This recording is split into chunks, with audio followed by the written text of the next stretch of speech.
Bienvenidos sean todos ustedes una vez más a este taller de Biblia. Hoy hablaremos sobre los restauradores del judaísmo.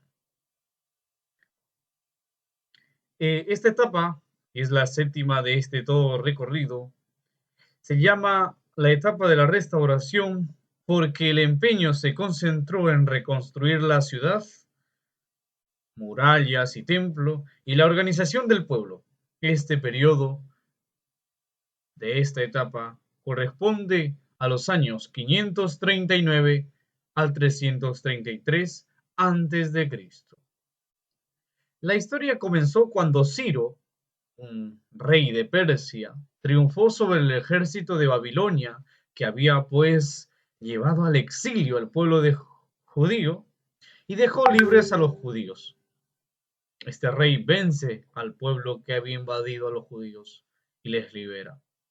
Estos fueron regresando poco a poco a su tierra, pero después eh, que pasó toda la alegría de la liberación, muchos prefirieron quedarse en Babilonia o algunos se fueron a Egipto. No todos regresaron a la tierra de Judea. Los que regresaron encontraron la ciudad en ruinas y se pusieron a trabajar para reconstruirlo. Personajes que encontramos como protagonistas en esta época es Zorobabel, Josué, Ageo, Zacarías, Esdras, Nehemías y también Isaías III. El lugar donde se centra esta etapa se desarrolla es tanto en Babilonia como principalmente la atención es centrada en Jerusalén.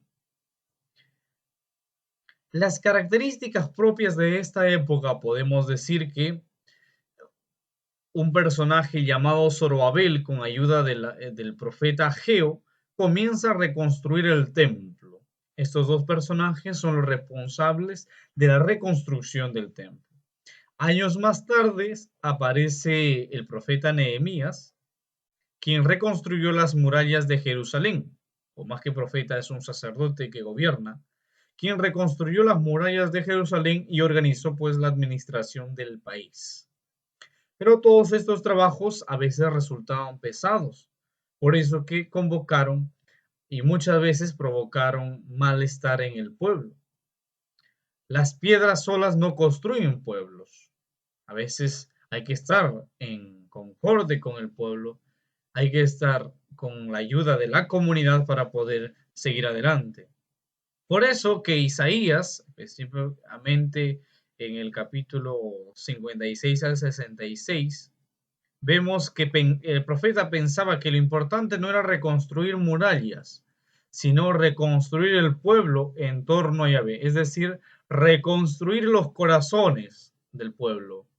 ¿De qué servía reconstruir murallas y templo y ley si reconstruir esto, si los corazones de los israelitas están divididos?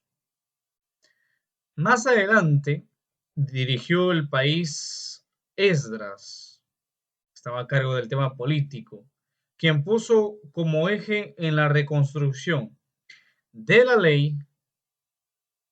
Esta ley puede llegar a mucho más fácil a donde están los judíos que los judíos al templo. Es mucho más fácil tener presente en nuestra cabeza la ley, ya está la restaurada, y cumplir en nuestra vida cotidiana la ley, que ir pues a reconstruir el templo de Jerusalén. Por eso que Esdras comienza a hacer esta reforma de la ley.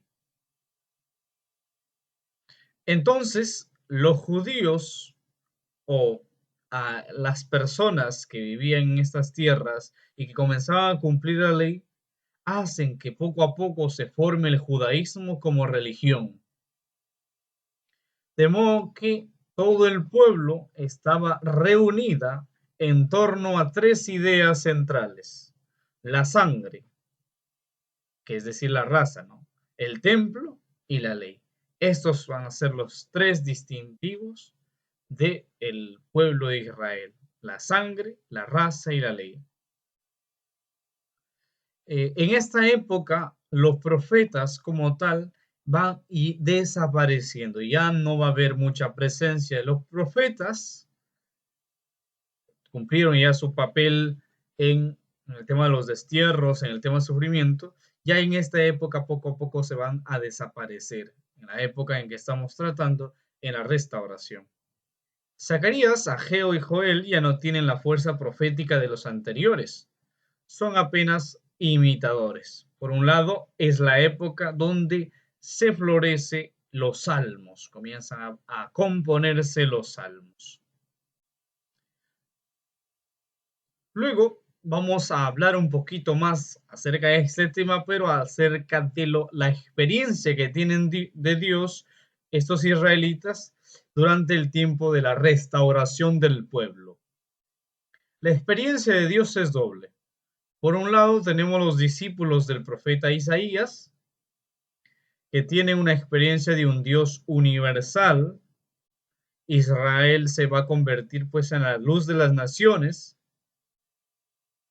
Es decir, por medio del profeta Isaías, Dios es el Dios de todos.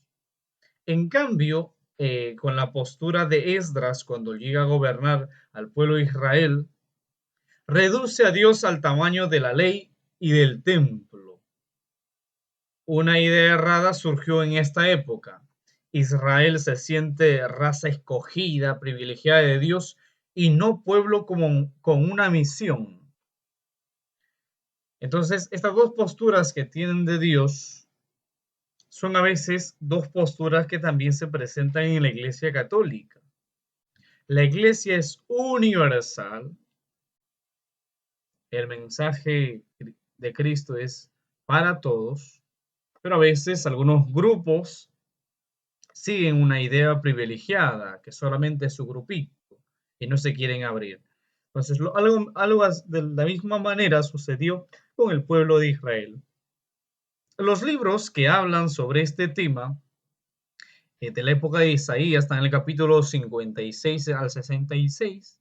Luego tenemos el libro de Zacarías, el libro de Ageo, de Joel y el libro de Esdras y Nehemías. De modo que si ustedes quieren saber un poco más acerca de este tema, pueden ir a revisar estos libros en las Sagradas Escrituras. En el mundo de hoy se promueven como valores el consumo de bienes suntuosos, el lograr los primeros puestos y la mejor atención a las aspiraciones personales, en el grupo escolar, en la familia, entre los amigos. Un triunfador es la persona que logra sobresalir por encima de los demás. La actitud del servicio, en cambio, nos lleva a ser personas solitarias y que aportan positivamente en la construcción de un mundo más justo, más fraterno, más justo. La preocupación a veces por atender las necesidades de los más débiles y pobres ayudan a superar la marginación y el sufrimiento de nuestros hermanos. Todos tenemos que alcanzar niveles de participación ciudadana y de dignidad de vida, tal como fueron llamados por el profeta Isaías a participar en la reconstrucción del corazón del pueblo, más que a veces reconstruir murallas y templos. Dios no quiere el sufrimiento, ni el hambre, ni la enfermedad, ni la pobreza. Por eso vino Jesús. Vino para que tengamos vida y vida en abundancia, y para que todos nosotros seamos felices. Jesús abraza la pobreza con esta solidaridad con el pobre, para así poder pues poco a poco superar el sufrimiento. Jesús muchas veces podemos verlo en el Evangelio que comparte con el pobre el hambre, la sed, la privación. Se identifica muchas veces con ellos y hace pues, hermanos, que el amor comprometido sea la condición para entrar en su reino de justicia. Jesús llama bienaventurados a los pobres, porque de ellos es el reino de los cielos, y porque a ellos Dios les ha revelado las cosas que ha ocultado pues a sabios y prudentes. En esta restauración del judaísmo, que nosotros nos veamos reflejados para ir hacia los pobres. Hoy hemos hablado que los pobres son los preferidos de Dios. Entre ustedes mediten, hablen sobre las situaciones de pobrezas que ustedes han vivido y cómo Dios y algunas personas les han ayudado a salir adelante. Les invito a meditar sobre este tema.